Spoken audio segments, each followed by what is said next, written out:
Good morning, everybody. Welcome, welcome, welcome. I hope that you're having a good day. This is Tuesday, and Tuesdays are always pretty good. So I want to welcome you to Boost Your Health. And for those who don't know me, I am Sharon Fant. I am a registered nurse and a healthy lifestyle coach specializing in preventing and reversing diabetes, type 2 diabetes. And I've been working in the healthcare field for over 36 years.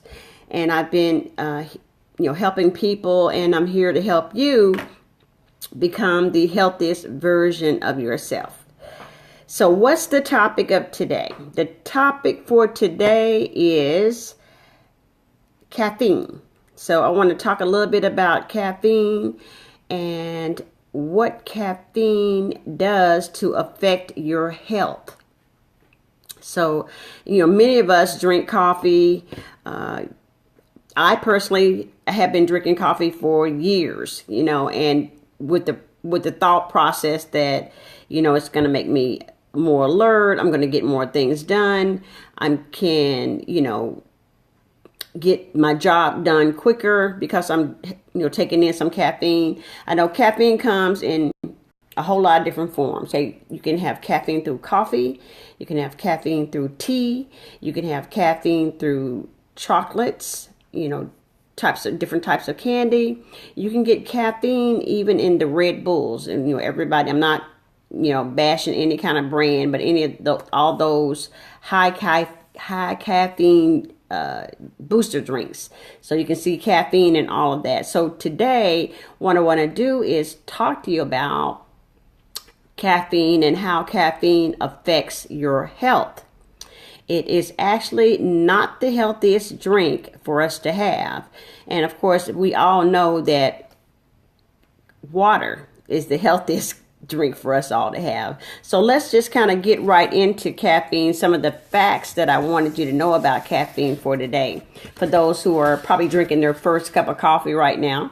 And I'm not here to bash any of that. I'm just here to inform. That's all. I'm just here to bring you the facts and, information that I have done, researched and want to share with others to help them, be the healthiest version of yourself.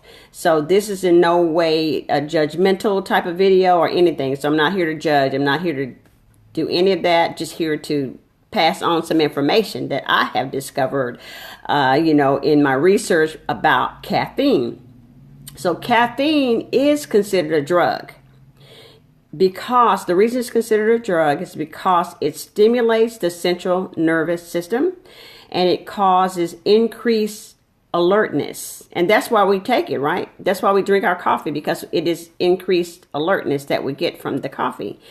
Well, let me tell you what it does, what else it does. Okay, so while it's increasing our alertness and, doing things to our nervous system, it also decreases the blood flow to our brain. So with us having a decrease in blood flow to our brain by 40%, we really are not as alert as we think we are. So some of that could be that alertness that we think we have could be psychological, okay? Because there are tests and studies, and the science actually proves that caffeine decreases the blood flow to our brain by 40%. And that's just after 1 cup of coffee. After 1 cup of coffee, an MRI test shows that our blood flow to our brain is decreased by 40% with 1 cup of coffee. Yeah, I was surprised when I heard that too. I was shocked. So you may want to do some research too to find out, yes, I am telling the truth. There is documented evidence out there to prove that 1 cup of coffee can change our brain.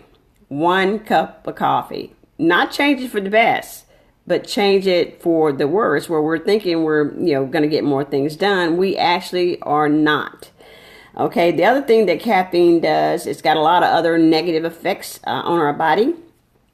The other thing it does is it causes anxiety. I don't know if any of you ever notice yourself when you drink a cup of coffee that you're more anxious. it also affects you and causes stress. Some people drink coffee to relieve stress, but it actually creates stress. So it is not good in that regard.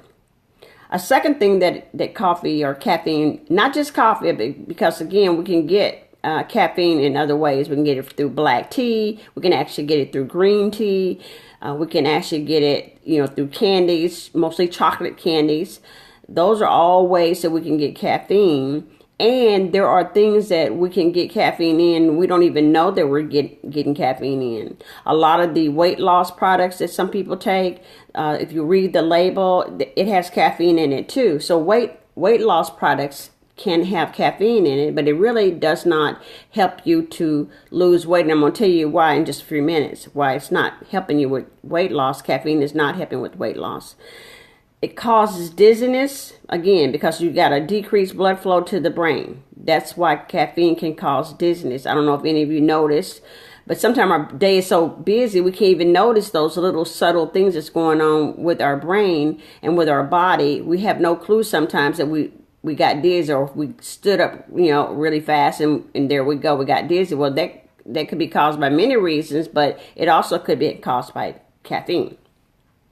Now, caffeine can also cause us to be mildly depressed. Now, I don't know if any of you who are coffee drinkers in the morning, if you noticed that. So these are some things to kind of take note of. So it could cause a little mild depression, where you were happy and then you had your coffee and now you think about all those negative things, those things that, that's making you sad. So it could have been caused by the caffeine. Okay. So another thing that caffeine does is it increases our risk for heart disease. People who drink caffeine or have caffeine is increased. The like I said, those energy drinks, that's also included in all of this. They have high content of caffeine. Your soda, your caffeinated sodas and things like that has a high amount of caffeine in it too. So we're talking about all these, not just coffee. And again, I'm not here to judge. I'm just here to kind of pass on some information to help all of you out. You're my sisters and my brothers, and I want you to be the healthiest version of yourself. So I'm just carrying the information, bringing you the facts, making you aware, and then you can make the decision for yourself whether you want to cut down or cut out, drinking caffeine or having caffeine every day. So it increases our risk for heart disease, and that is another documented evidence for that. There's documented evidence that caffeine can cause heart disease. So we want to, even if you got people in your family who you have a history of heart disease in your family, you definitely want to watch that to see if you really, really want to, go down that trail. You may not. It's like, is it worth it to get heart disease just for, a little bit of caffeine on a daily basis? Is it really worth it? So it's just something to think about. Okay. The other thing that caffeine does to our body is it elevates cortisol. Now, cortisol, some of you may already know this. Cortisol is the stress hormone. So when we take in caffeine into our body, the stress hormone is released. So you actually become stressful. You become more stressful after having coffee. Now, if you have 2 cups of coffee a day, 3 cups of coffee a day, and by the end of the day you're feeling kind of jittery, it was the coffee, it was the caffeine. And many of you probably, what I'm telling you, you already know. I'm probably preaching to the choir, okay? But you know it, but what I want you to do is to do something about it. Like, what can you do? Can you cut it down? Like, can you drink coffee every other day, or maybe a half a cup of coffee a day or something like that? So want to encourage you to just try to be aware of what the caffeine is doing to your body. Now that I'm bringing this up, maybe it will make you more aware, because sometimes you don't know what you don't know. So this is why I'm bringing it up, because I know for myself, it's an addiction. Okay, caffeine is an addiction. So now caffeine not only affects our stress because of the cortisol and the stress hormone being released, but it's also a diuretic. Now, what do I mean by diuretic? anything that helps you, got you going to the bathroom multiple times a day to urinate, that is a diuretic. So that actually could lead to dehydration. So drinking coffee, like in the heat, like when the weather is hot, that's definitely not a good thing, because it'll increase your chances of getting dehydration. And then lastly, and this is what I really want to get to. This caffeine increases cravings. Now, I don't know if any of you have been made aware of that. When you have coffee, you start craving. You start craving for sugar. You start craving for starchy foods, like all those, wonderful starchy breakfast type foods. You start craving for fat. You start craving for salt. If you're a smoker, you start craving for cigarettes. If you're a drinker, you start craving for alcohol. So caffeine is the number one stimulant that makes us crave. So it really does not benefit people who want to lose weight to have caffeine. And because I am specialized in helping people prevent diabetes, prevent and reverse type 2 diabetes, it's just not a good thing for people who have been told that they are pre-diabetes, or, they got diabetes around their family.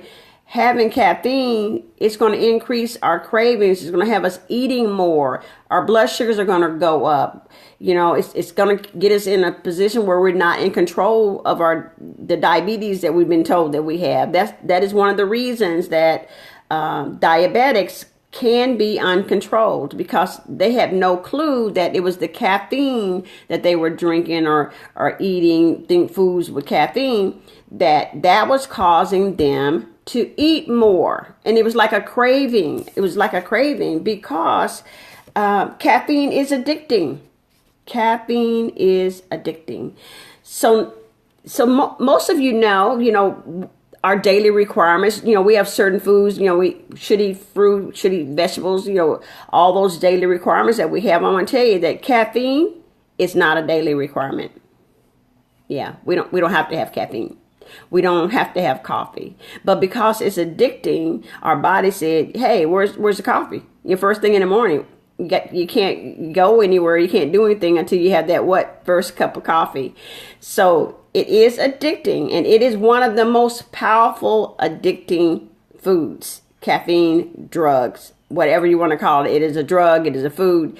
It is addicting. So now it does not help you lose weight.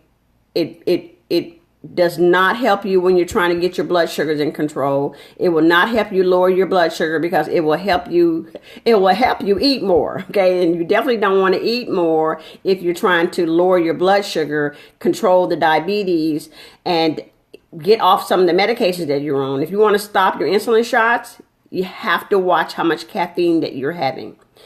So that is what I wanted to bring to you today. Information about caffeine that you may or may not have already known. Caffeine is not your friend. It is definitely not your friend if you want to lose weight. It is definitely not your friend if you want to lower your blood sugar, get off your diabetic medications. Caffeine is not a friend. All right, so I will be signing out now. I want to thank everybody for joining me today. Looked like I had a few people who are listening in. Erica, Jerry, Janice, Sharon, MD, Iris, Gwendolyn, Liz. Thank you all for joining me today. I hope that the information that I shared today was valuable to you, and maybe something that you can start implementing if you are a caffeine, taking in caffeine on a daily basis, either through black tea, green tea. Just kind of watch the label. You can read it. What has caffeine. If you want to start decreasing the caffeine, I know it's not going to be one of those things that you can go cold turkey on, because it is a drug. So just kind of like take baby steps to start decreasing how much coffee you take in, how much black tea you take in. Start, taking a half a cup a day, or have a cup every other day, until you can get off of the caffeine, and you'll see a world of difference of how you feel. You won't feel as tired anymore. You won't feel, as drugged out. You will feel a lot more energy. Actually, not having caffeine will make you feel like you have a lot more energy, and you can become a lot more productive. Okay, so that was my goal for today, was just to share some information with you to help you with your health. So I'm here to help you boost your health today. And so I'm Sharon Vant, for those who don't know, and I am a registered nurse here in the Houston, Texas area. And I am a healthy lifestyle coach, and I'm here to help you be the healthiest version of yourself. If you have questions about today's information that I shared, you can send me an email to sharon.fant@sbcglobal.net, or you can text me. Send me a text at 281-216-7134, and we can discuss this information more in depth. I do have a No More Diabetes group coaching program that I am placing people in right now, and we will get that started in October. We will launch that in October. So thank you, everybody, for joining me. And again, feel free to contact me if you have questions or anything about anything related to what I've said today, or maybe you have some issues that you want to talk to me about. I am a healthy lifestyle coach, and I am here to help you as much as I can to be physically healthy, mentally healthy, like spiritually healthy. Can't get it out. But thank you. Take care and have a wonderful day. Bye-bye.